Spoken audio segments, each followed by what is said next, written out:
Hello dear students, once again welcome back all of you to the basic booster classes. Last lecture में देखा है हमने कि T section का moment of inertia कैसे निकालते हैं। अब इस लेक्चर में देखेंगे इन्वर्टेड टी सेक्शन का मोमेंट ऑफ इनर्शिया कैसे निकालते हैं। तो ये देख सकते हो यहाँ पे ये जो उल्टा टी है इसी को हम क्या बोलते हैं, इन्वर्टेड टी सेक्शन। जो स्टेप्स है वो सब सेम ही रहेगा, बस आपको क्या करना है, टी सेक्शन उल्टा लिखना है, बाकी कुछ नहीं। चलिए इसको सॉल्व कर लेते हैं। अब कोई भी न्यूमेरिकल सॉल्व करने से पहले आपको अच्छी तरह से पता है जो भी डायग्राम है उसके पार्ट्स बनाने पड़ते हैं। कैसे? रेक्टेंगुलर शेप में। यहाँ पे आप देखोगे तो ये ऊपर एक रेक्टेंगल है, नीचे एक रेक्टेंगल है। ये जो वर्टिकल रेक्टेंगल है इसको हम क्या बोलते हैं, वेब, और ये जो है हॉरिजॉन्टल इसको बोलते हैं फ्लैंज। तो सबसे पहले ये सेक्शन सेपरेट कर लेते हैं। ठीक है, ये मैंने सेपरेट किया।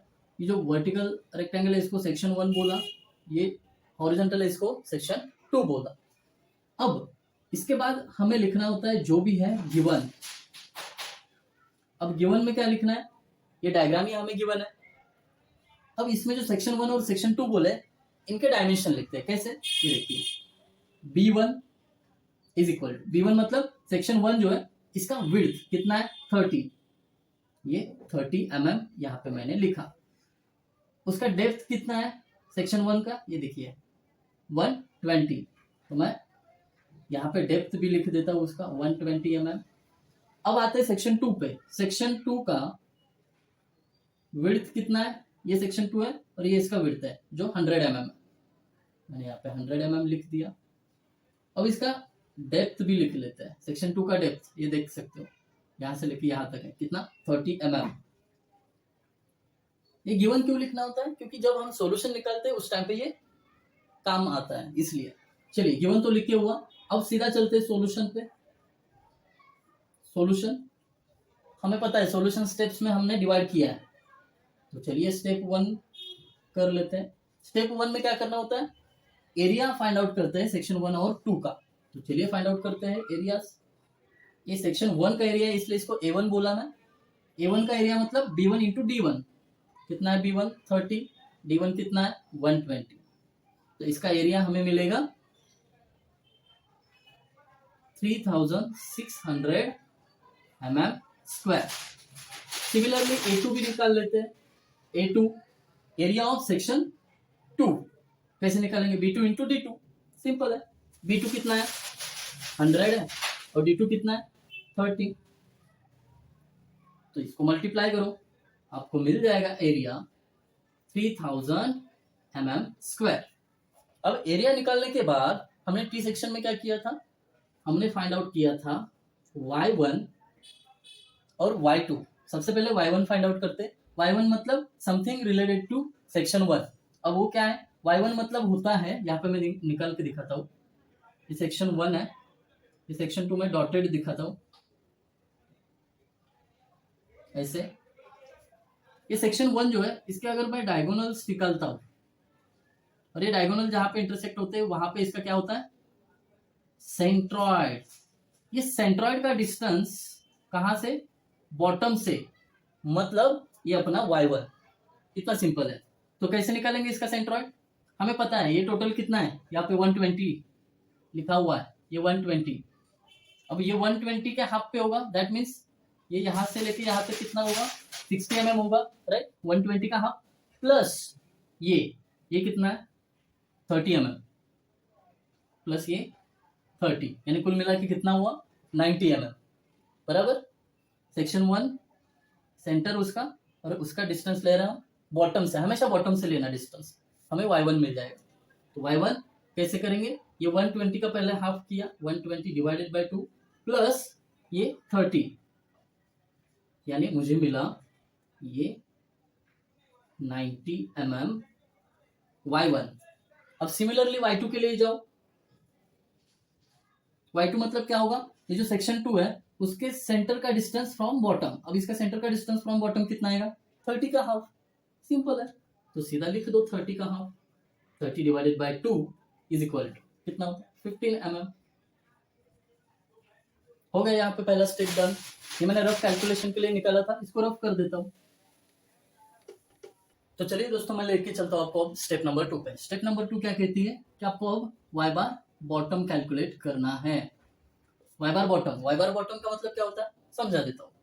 ये देखिए ये अपना क्या है, इन्वर्टेड टी सेक्शन है। तो ये पूरे सेक्शन का कहीं पे ना कहीं तो एक सेंट्रॉइड होगा, मान लो यहाँ पे है। तो ये जो सेंट्रॉइड है बॉटम से कितना ऊपर है ये निकालना मतलब वाई बार बॉटम है। ये जो बॉटम है ना यहाँ से कितना ऊपर इसका सेंट्रॉइड है, यहाँ से लेके यहाँ तक, ये डिस्टेंस निकालना मतलब वाई बार बॉटम। तो उसके लिए एक बढ़िया सा एक इजी वाला फॉर्मूला है जो प्रीवियस न्यूमेरिकल में भी हमने लिखा था, लिखते हैं वही, a1y1 plus a2y2 upon a1 plus a2, ये फॉर्मूला है। तो ये सब वैल्यूज हमें पता है जो स्टेप नंबर 1 में निकाल के रखिए। फटाफट पुट कर लेते हैं इसमें। a1 का वैल्यू 3600 इंटू y1 का वैल्यू 90 mm पुट कर दिया। इसको डालता हूँ ब्रैकेट ताकि कैलकुलेशन इजी हो जाए। a2 3000 इंटू y2 का वैल्यू 15 अपॉन a1 कितना है अभी लिखा था 3600 प्लस a2 3000। अगर मैं इसको कैल्सी में पुट करता हूं तो मेरे लिए आंसर यहां पे आएगा वाई बार बॉटम 55.91 mm, ये मुझे मिला Y bar bottom. Step number 2 यहाँ पे फिनिश। अब चलते हैं स्टेप नंबर 3 के लिए। स्टेप 3 में क्या करना है हमें ये पता करना है कि अगर मुझे टोटल IXX चाहिए तो सेक्शन 1 का IXX और सेक्शन 2 का IXX जरूरी होगा। अगर मैं सेक्शन 1 का IXX ऐड करता हूं सेक्शन IXX 2 में तो मुझे टोटल IXX मिलेगा। अगर आप यहां पे देखोगे ये जो टोटल बॉडी है इसका वाई बार बॉटम 55.91, इसका मतलब बॉटम से पूरे बॉडी का सेंट्रॉइड कहां पे है, यहां पे है 55.91। लेकिन सेक्शन 1 का सेंट्रॉइड जस्ट थोड़ा सा ऊपर होगा क्योंकि 120 का सेंटर थोड़ा सा ऊपर ही आएगा ना। तो ये x1 यानी पहले सेक्शन का सेंट्रॉइड, ये टोटल बॉडी का सेंट्रॉइड एक दूसरे को क्या है पैरेलल है। तो IXX1 निकालते वक्त हमें पैरेलल एक्सिस थ्योरम अप्लाई करना पड़ेगा। सेम जब हम IXX2 निकाल रहे हैं ये दूसरे सेक्शन का सेंट्रॉइड है, ये भी इसको पैरेलल है ना, तो यहाँ पे भी हमें क्या करना पड़ेगा पैरेलल एक्सिस थ्योरम अप्लाई करना पड़ेगा। करेंगे ना, हमें पता है पैरेलल एक्सिस थ्योरम। तो चलिए IXX1 के लिए क्या फॉर्मूला बनता है देखते हैं। IXX1 is equal to according to parallel axis theorem क्या है IG प्लस AH का स्क्वायर। लेकिन बात किसकी कर रहे हैं हम सेक्शन 1 की, तो यहाँ पे IG1 A1 H1 right. Similarly IXX2 के लिए IG प्लस AH का स्क्वायर। अब सेक्शन 2 की बात कर रहे हैं तो IG2 A2 H2 का स्क्वायर। अब हमें IXX1 और IXX2 चाहिए तो उसके लिए जरूरी है IG1 IG2 A1 A2 H1 H2। तो हम शुरू करते हैं H1 H2 कैलकुलेट करने से ताकि IXX1 और IXX2 हमें मिले। तो पहले निकाल लेते हैं H1 के लिए क्या फॉर्मूला है, बड़ा इजी फॉर्मूला है, Y bar bottom minus y1। H1 निकालने के लिए वाई बार बॉटम से y1 को माइनस करना पड़ेगा। वाई बार बॉटम कितना है हमारा 55.91 माइनस y1 कितना है 90। अभी भले हम छोटे वैल्यू से बड़ा वैल्यू माइनस कर रहे हैं तो ये आंसर माइनस में आएगा, लेकिन डिस्टेंस कभी माइनस में नहीं होता है इसलिए यहाँ पे प्लस लिखेंगे। तो इसका आंसर कितना मिलेगा मुझे 34.09 mm। सिमिलरली H2 भी कैलकुलेट करते हैं। H2 के लिए क्या होगा similar formula y bar bottom minus y2 right. Y bar bottom कितना है 55.91 माइनस 15, तो इसका वैल्यू मिलेगा हमें 40.91 mm। इसका मेजरिंग यूनिट mm रहेगा। तो हमारे पास H1 और H2 मिला।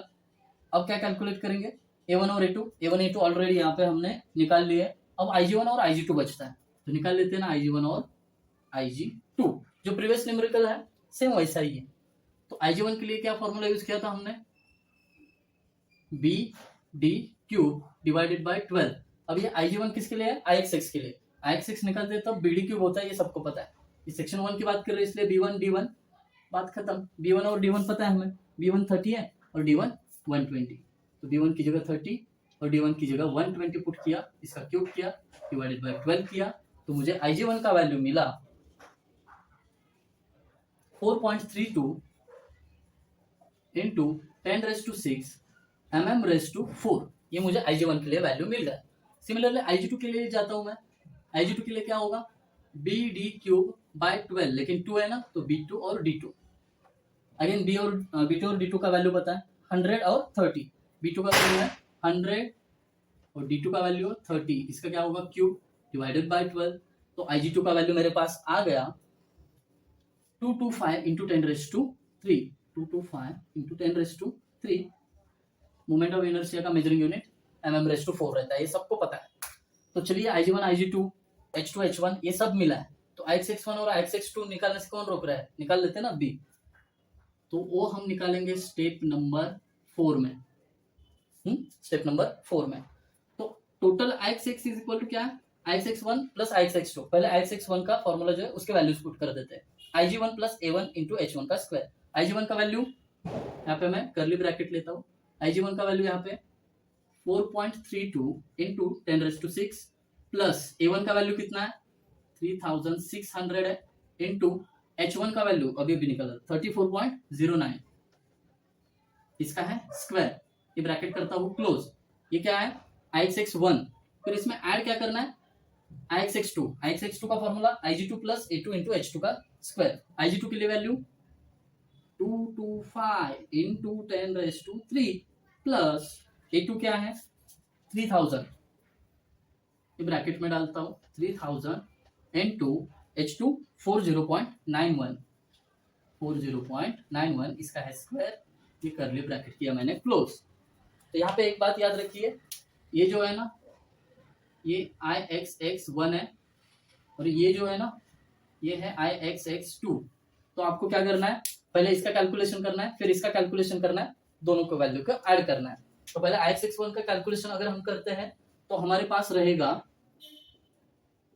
इसका कैलकुलेशन 8.50 इंटू 10⁻⁶ प्लस ये Ixx2 के लिए वैल्यू है 5.24 इंटू 10⁻⁶,